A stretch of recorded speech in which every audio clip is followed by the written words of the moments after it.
Sports Talk. I'm John Lee. I'm Tyler Liger. And this week we have a great edition. We're going to talk some NFL news, some March Madness, and guess what Sunday? Opening day of baseball. But first, I'm going to step off my journalism ladder for a second and just speak as a fan about the Doomerville situation. Elvis Doomerville, I have a message for you.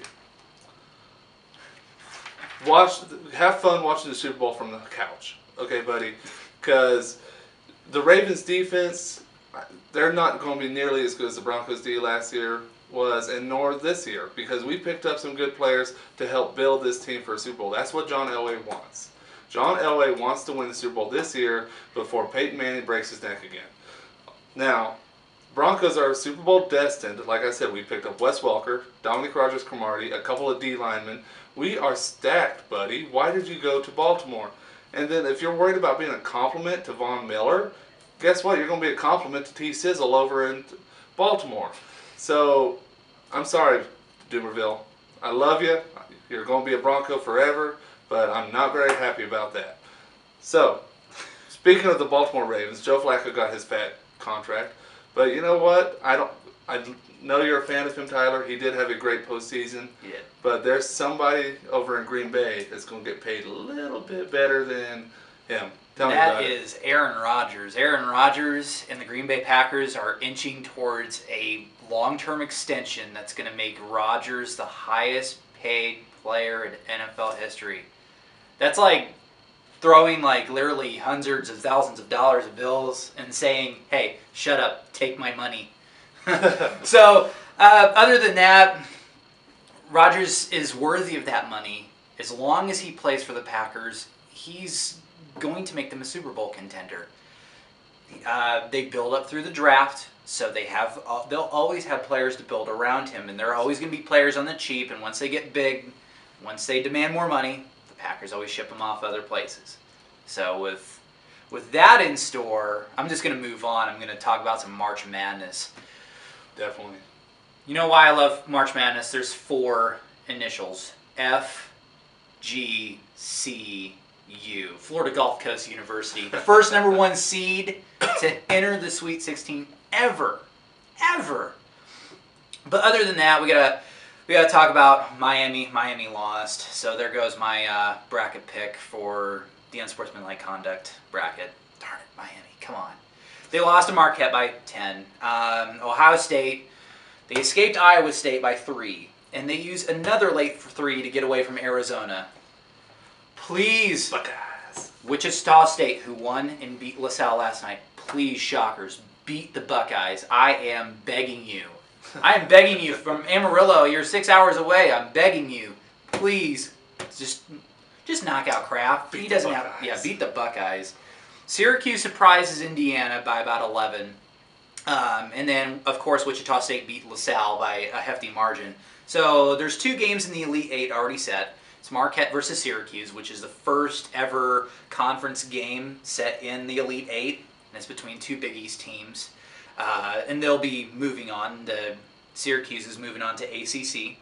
And Marquette is moving to the new Big East, which is exclusively a basketball conference. Wichita State plays Ohio State, which brings up my further point. Please, Shockers, beat the Buckeyes. Anywho, I'm done ranting about the Buckeyes. John, tell us what's going on for opening day. It's coming up pretty soon. Well, baseball opens up Sunday night, like you mentioned. And Matt Harrison is going to be opening for the Rangers against the Astros. The Rangers. Rangers. Gotta watch them Rangers. So, God bless them, Rangers. I'm a Rangers fan too, so I'm not poking fun at anybody that likes the Rangers. But Matt Harrison opens up. He started several games for the Rangers last year. Early in the season, they were really good, looking like they were going to go to the World Series for the 3rd straight time. We now know that didn't happen. But from what I've seen in the preseason, the Rangers aren't missing Josh Hamilton that much because they've been hitting home runs left and right without him. So, looks like they'll be fine. Here's a little nugget for you, though. After they're done with their series against the Astros, they play the Angels, which is where Josh Hamilton went. So, as if that rivalry wasn't big enough, there it is again. So, also we got WT baseball. WT Tyler, baseball, talk about man, the Buffs are struggling. They're 16-12 and they're 3-6 in the LSE.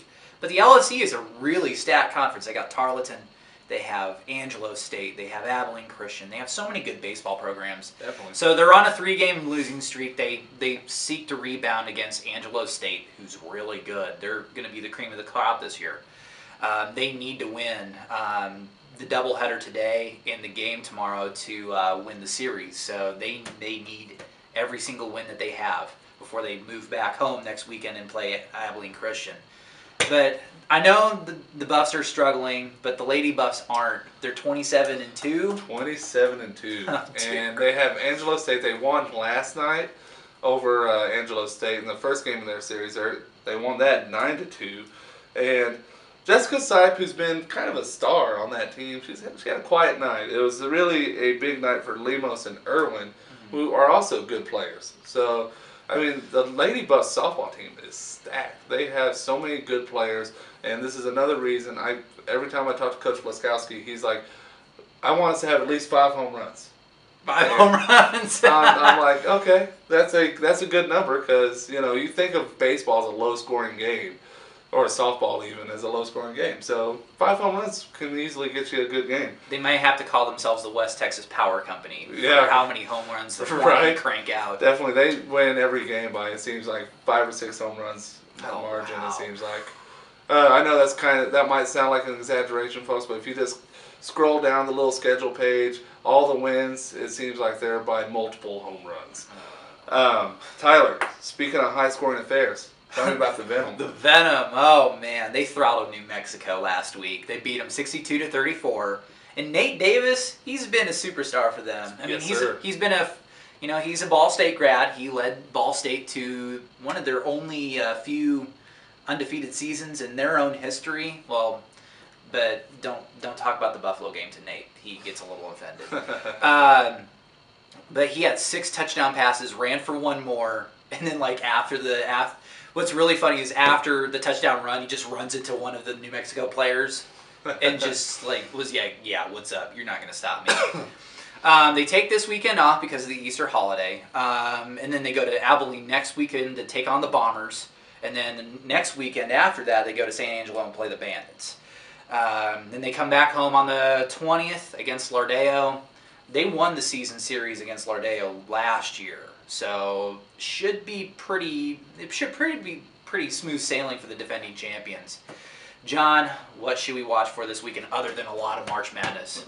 Well, you mentioned a lot of March Madness. We have 4 good games this weekend. We got Oregon, Louisville, Michigan, Kansas, Michigan State and Duke, and Florida Gulf Coast against their in-state rival, Florida. Go Eagles. So those are a lot of good games that you can watch.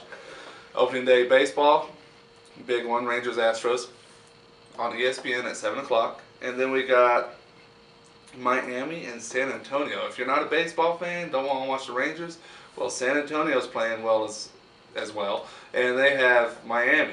So Miami's looking to rebound also. Yeah, after that loss the other night, they're going to be looking for vengeance, but it's not like they're going to play any pushovers. San Antonio's always real good. So 7 o'clock on NBA TV, or if you have cable here, it's probably going to be on Florida Fox Sports Southwest. There we go.